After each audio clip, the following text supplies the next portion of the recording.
MP Kesineni Nani ఇష్టానుసారం మాట్లాడుతున్నారని తెదేపా senior నేత కేశినేని చిన్ని ధ్వజమెత్తారు. వైకాపాలో కేశినేని నానికి ఎంపీ టికెట్ ఇచ్చే పరిస్థితి లేదన్నారు. ప్రజా జీవితం నుంచి ఆయన కనుమరుగవటం ఖాయమని కేశినేని చిన్ని జోస్యం చెప్పారు. గత కొద్ది రోజులుగా మన స్థానిక ఎంపీ కొంచెం మతి భ్రమించి ఇష్టం వచ్చినట్టు మాట్లాడుతున్నారు. వారికి ఓటమి భయం పట్టుకుంది. నిజంగా గుర్తుంచుకోనని నిన్నింత వాడిని చేసిన చంద్రబాబు నాయుడు గారి మీద విశ్వాసం లేకుండా ఉన్నావు. సైకోలన్నీ ఒక సైకో పార్టీ చెంతకు చేరిని. కాబట్టి మీరందరూ ఏమి చేసినా రాష్ట్ర ప్రజలు ఇవాళ చంద్రబాబు నాయుడు గారిని ముఖ్యమంత్రిని చెయ్యాలని ఎంతో ఆతృతతో ఎదురు చూస్తున్నారు.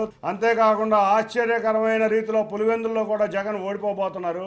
నువ్వు గుర్తుంచుకో, నువ్వు 3 లక్షలతో ఓడిపోతున్నావు. అందరికన్నా నీకే ముందు తెలుసు. నువ్వు అనుకున్నది నీ ద్వారా మళ్ళీ నువ్వు ఎదురుగా ఇది చేయటం నీకు అలవాటు. పోయినసారి పీఆర్పీలో కూడా చేశావు. నువ్వు ప్రజలు మా తెలుగుదేశం పక్షాన ఉన్నారు, ఘన విజయం సాధించబోతున్నారు.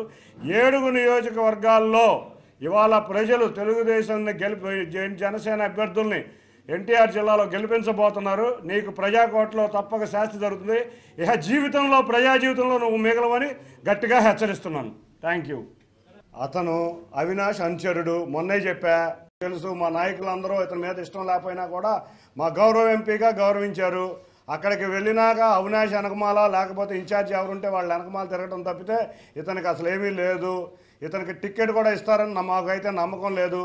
మొన్న జగన్ యొక్క చర్యలు చూస్తే ఇతని టికెట్ వచ్చే పరిస్థితి కూడా లేదు. అదే చెప్తున్నా, ప్రజా జీవితంలో ఇతను కనపడ్డు. ఇతనికి మతి భ్రమించింది. ఇతనికి పిచ్చెక్కి మాట్లాడుతున్నాడని నేను చెప్తున్నాను. తెలుగుదేశం జనసేన ఎవరెక్కడ నుంచోవాలనేది మా నాయకులు ఇద్దరు, పవన్ కళ్యాణ్ గారు, చంద్రబాబు నాయుడు గారు ఒక డెసిషన్కి వచ్చారు. వారు త్వరలో అనౌన్స్ చేయబోతున్నారు. అంతేకాకుండా ఉమ్మడి మేనిఫెస్టో కూడా అరేంజ్ చేయబోతున్నారు. మేమందరం ఎవరిని అనౌన్స్ చేసినా కూడా కలిసికట్టుగా ఉండే 7 అసెంబ్లీ నియోజకవర్గాల్లో అభ్యర్థిని తప్పకుండా గెలిపించారు.